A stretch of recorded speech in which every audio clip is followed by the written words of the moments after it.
নমস্কার বন্ধুরা, আশা করছি সকলে ভালো আছেন আর আমরাও খুব ভালো আছি। আজ আমরা আবার আমাদের বাগান বাড়িতে চলে এসেছি।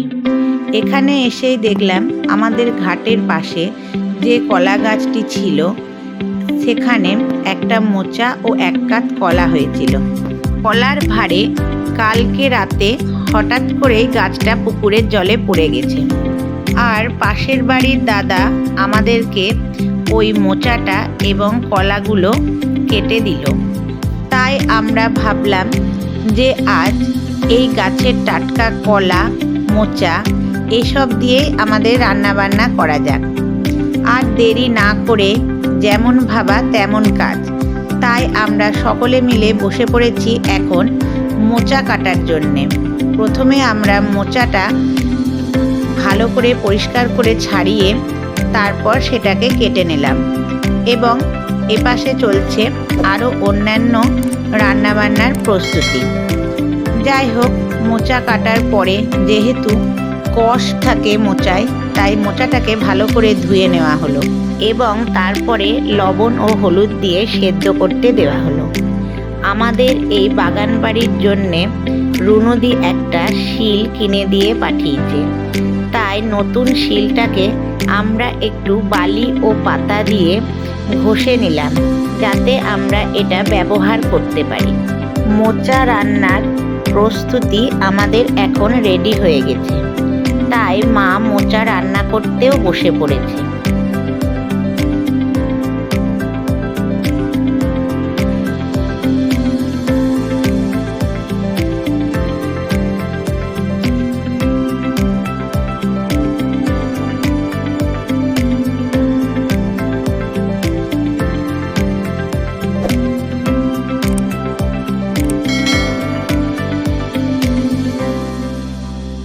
আমাদের এই বাগান বাড়িতেই রয়েছে একটা বড় তেজপাতার গাছ, তাই আমরা সেই গাছ থেকে কয়েকটা তেজপাতা এখন পেড়ে নিয়ে আসলাম।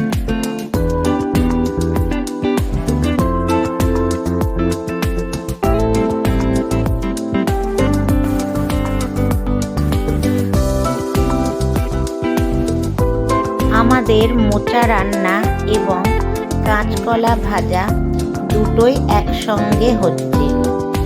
আমরা হঠাৎ ভাবলাম যে আজ যখন আমাদের কলার রেসিপি বেশি হচ্ছে, তাই আজ আমরা সকলে কলা পাতাতেই ভাত খাবো।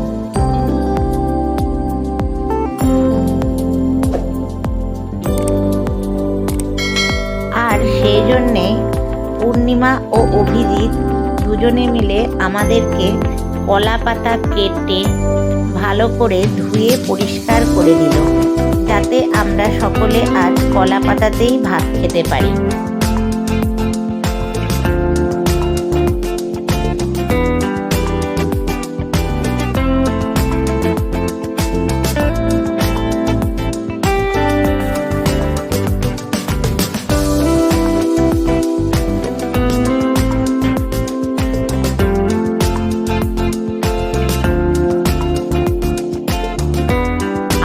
আমরা কাঁচকলা ভাজার সঙ্গে সঙ্গে কলার যে খোসাটা ছিল সেটাকেও সেদ্ধ করে ভালো করে বেটে নিয়েছিলাম, যেটা খেতে সব থেকে ভালো হয়েছিল।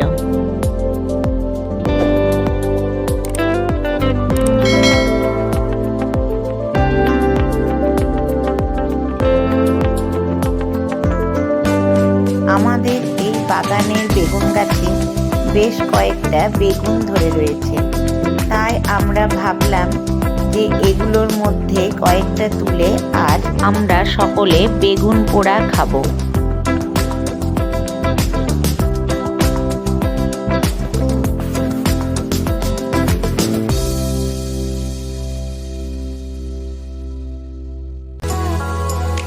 ভাই আমাদেরকে দেরি না করে কয়েকটা শুকনো কাঠ ভালো করে কেটে দিল, এবং পূর্ণিমা সেগুলো নিয়ে আমাদেরকে আজ উনানের মধ্যে এই বেগুনগুলোকে পুড়িয়ে দিল।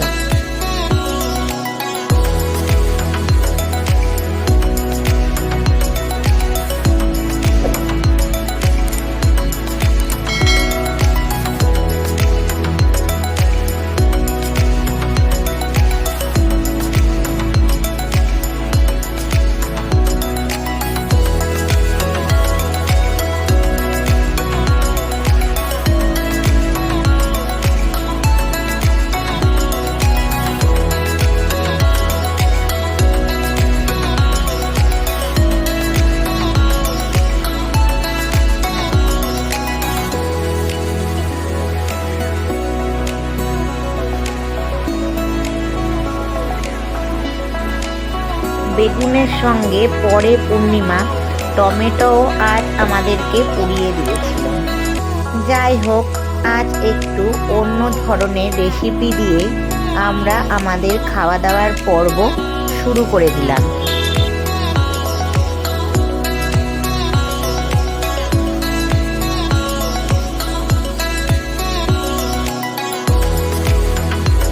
আজ কলা পাতায় খেতে বসে আমাদের সকলের বেশ নবান্ন নবান্ন এক অনুভূতি হচ্ছিল। খাওয়া দাওয়ার পর দুই মা রোদ্রে বসে এখন গল্প করছিল। আর আমাদের বাড়িতে যে ছোট্ট সুমি রয়েছে, সে দুটো পাখি নিয়ে এসেছে। সেই পাখিগুলোই আমরা দেখছিলাম যে কি সুন্দর দেখতে দেখতে বড় হয়ে গেল।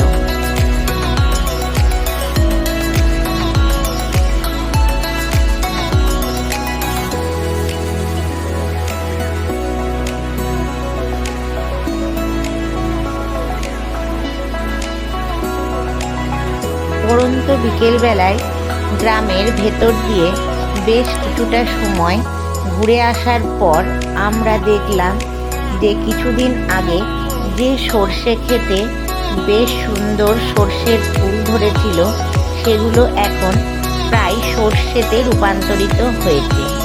সর্ষে ক্ষেত পার করে গ্রাম্য মেঠো পথে ঘোরার মাধ্যমে আমি আজ আমার এই উপস্থাপনা এখানেই শেষ করলাম। নমস্কার, সকলকে শুভরাত্রি।